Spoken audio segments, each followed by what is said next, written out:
Hello again, or if you're new here, my name is Kylie or Ghoul Host, and for my 27th birthday, I decided to go on a spooky road trip.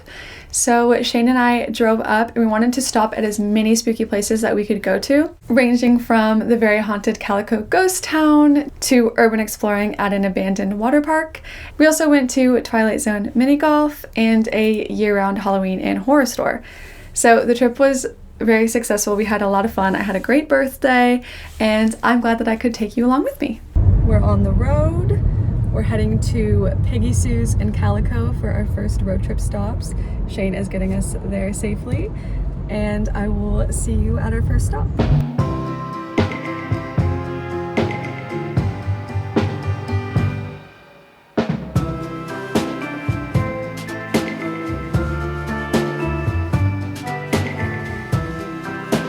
I know what you're thinking. How is Peggy Sue spooky? Just you wait. It's a classic diner with classic diner food, highlighting the stars from the 50s. I love a BLT and a Coke, so that was my lunch, and editing this back, I am full of regret for not trying any of their pies. We checked out the ice cream and gift shop, and I was able to find a little spooky corner.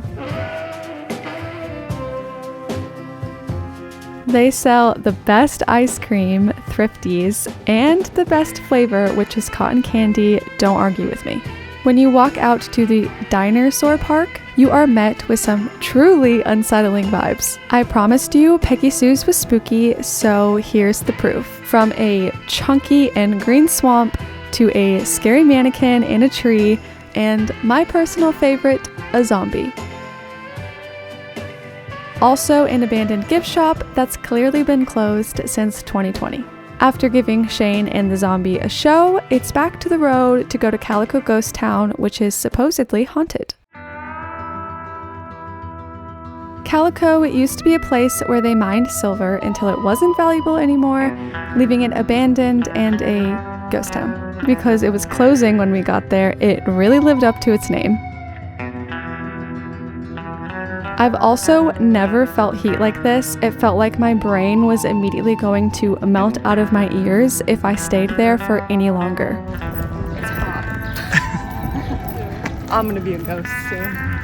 A fun little bit of history for you: if you've ever been to Knott's Berry Farm, Walter Knott, who started Knott's Berry Farm, actually restored Calico, which is why they look very similar. We just left Calico. We didn't realize it closed at 5, so it was an actual ghost town because we showed up 5 minutes before it closed, so we couldn't go to any of the shops, unfortunately. And it's also a billion degrees out, so we were only there for a little bit, but it was really cool to see. And now we're going to Eddie World. We may not have Buc-ee's in California, but we sure do have Eddie World. If you've ever driven from LA to Las Vegas, you've probably given Eddie a visit. Is Eddie an egg? Whatever he is, I'm always happy to see him and browse through the endless aisles of stuffed animals and bulk candy.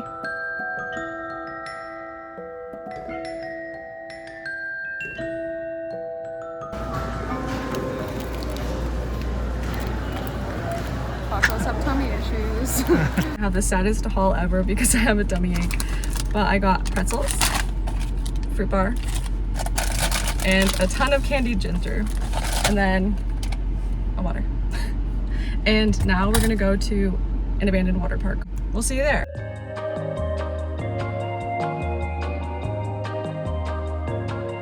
This is the best day of my life.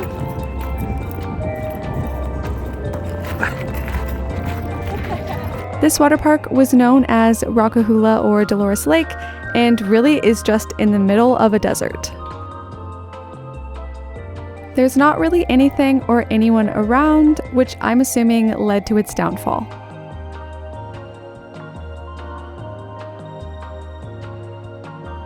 I love safely exploring abandoned places and seeing what was left behind. It's like a ghost of a water park, which I think is pretty spooky. Welcome to my crib.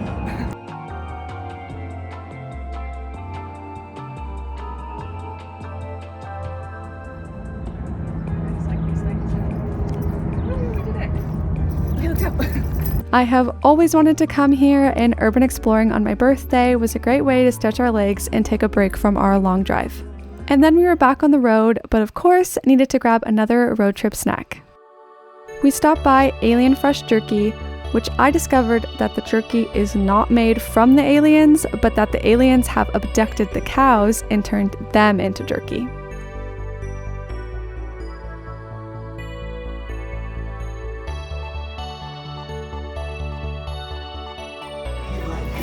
Well, we look alike.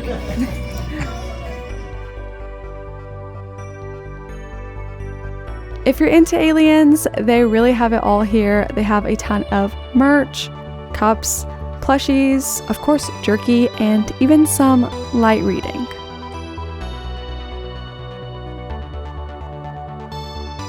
Also, great news, it looks like they're expanding to eventually have a cafe, gas station, and a restaurant. I can't wait to see what extraterrestrial theming they have.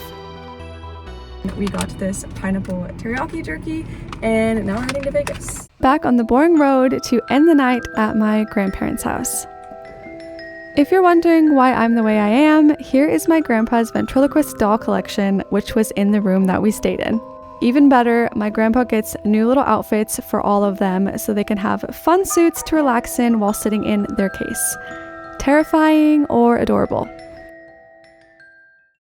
Hello, it's day 2. We're going to Twilight Zone mini golf, which is probably my most anticipated stop of the trip. And I brought my Twilight Zone tote bag for the occasion. And we're actually going to properly Las Vegas, deep in the city. So I'm very excited. We made our way to the Strip. Isn't Las Vegas fascinating? We were in the elevator and we met this really nice lady, and she had a free ticket for mini golf, which is so nice. Twilight Zone mini golf was what I was looking forward to the most this trip. I'm a big fan of the Twilight Zone and themed experiences, so this was everything to me. We picked up our scorecard, putters, and balls and got to golfing. In the summer, being in this dark, cold space in Vegas felt so lovely. Shane and I are certainly not mini golf experts, as you'll soon find out, but we had so much fun.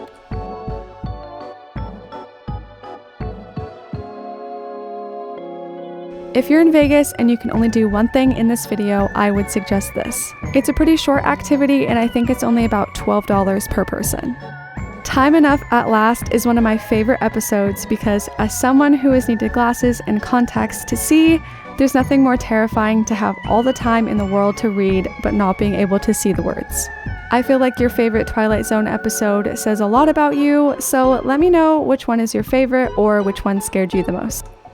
One of our first dates was mini golfing, and I was painfully bad, and Shane very easily beat me, but I am pleased to let you know that I actually ended up beating him this time, only by being 2 points under, but I'm glad that I could redeem myself.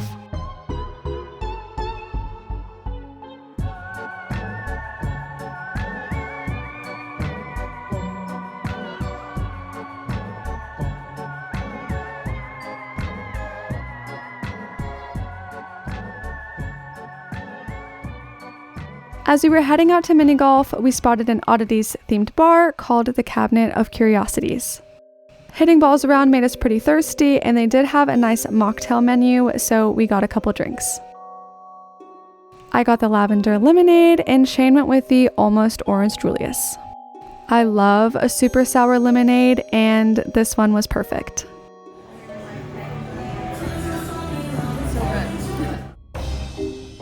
Throughout the bar, there's shelves and drawers filled with oddities for you to explore.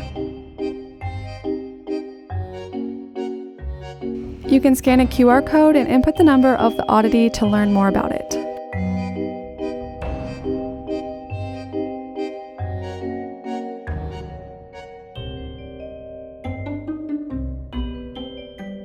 It was like going through a museum. I'm sure you could be here for hours learning about all the pieces that they have and the history.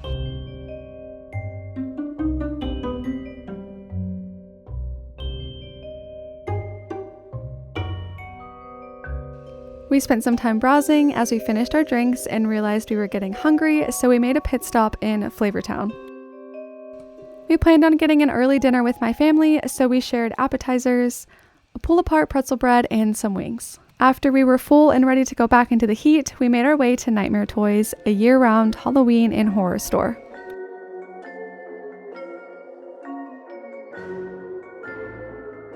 We were immediately greeted by some scary friends.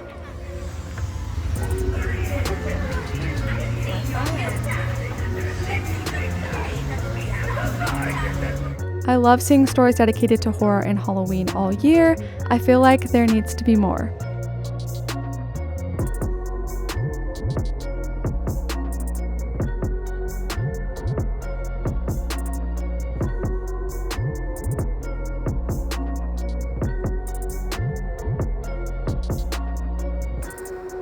They had a lot of really intricate and detailed masks, as well as some familiar faces.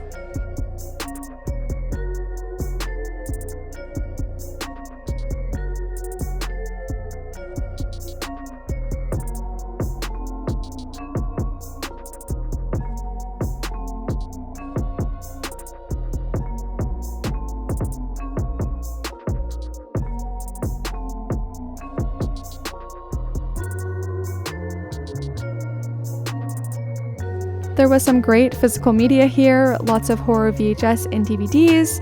I was very tempted to grab The Ring because it was on VHS, and that just seems like the way that it should be watched, but I don't have a way to watch it, so I left it for someone else to enjoy.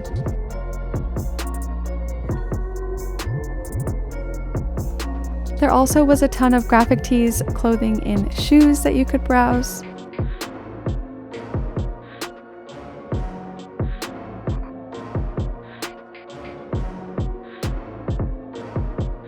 My favorite section was, of course, the Killer Clowns wall.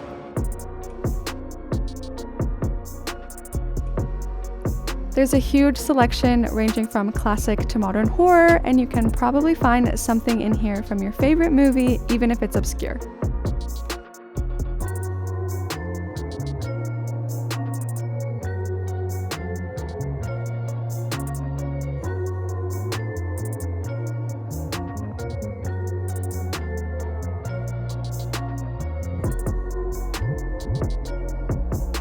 If you need to carve a watermelon for Summerween, you can get the carving tools here year-round.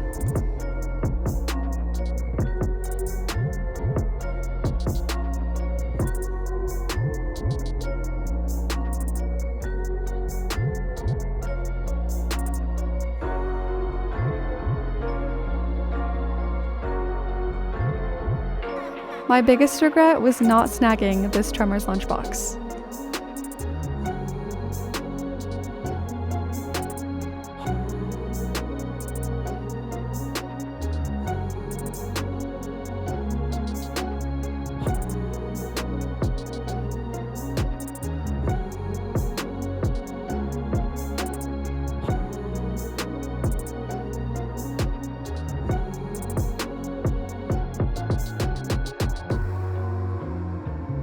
Loved it in here, can't get enough of the spooky vibes, and I hope to visit again the next time that I'm in Vegas.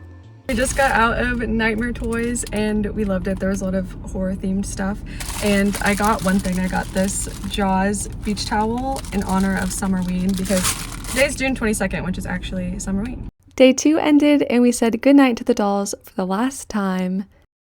Day 3 started with breakfast at Cracker Barrel. I know going to Vegas in summer as someone who struggles in the heat was not a great idea, but these misters and rocking chair were bringing me back to life. Even better, there was a very small section of Halloween out. Before we headed back to California, we went out of our way to visit Tom Devlin's Monster Museum.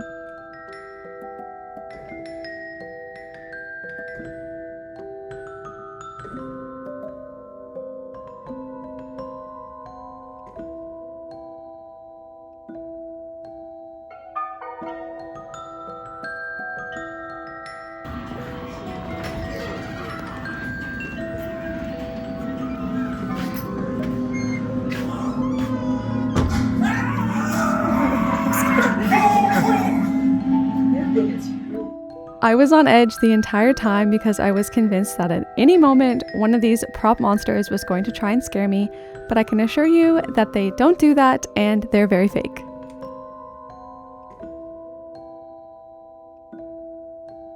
Some of these props are screen used and others are replicas. A lot of my favorite scary movies were featured.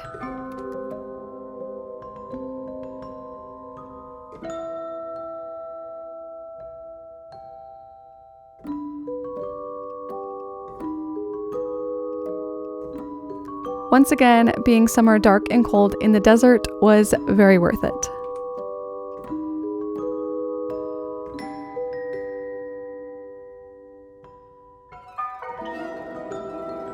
I just watched Gremlins 2 for the first time and was shocked to see Spider Gremlin himself hanging out in here.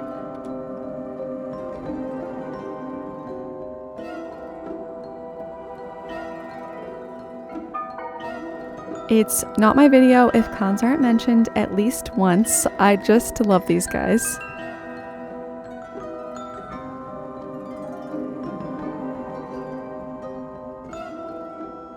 If you love special effects and horror movies, I think that you would love it here.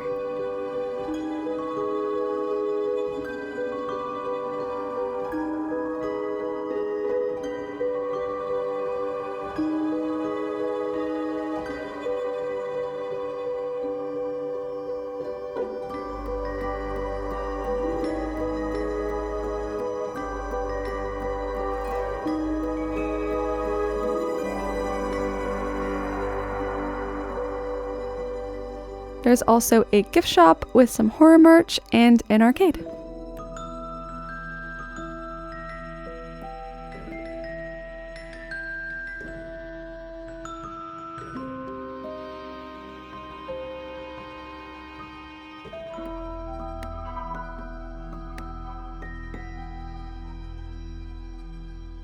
The Monster Museum was really cool. We had a lot of fun going through it. But unfortunately, today's our last day, so we're driving home. But the spooky road trip was a success. We did everything we wanted to do. Thanks for joining me on this very spooky road trip for my birthday. I hope you had fun going to all the weird places that we went to. And thank you so much for watching. If you liked this video, feel free to subscribe, or you can find me pretty much everywhere as Ghoul Host. I have a lot of content coming up. It feels like everyone's rolling out their Halloween stuff right now, so there's going to be some Halloween hunting videos, as well as Midsummer Scream is next month. So that's like the next big spooky event I'll be filming at. I hope you liked this slightly longer vlog, and I also hope you have a wonderful and spooky day.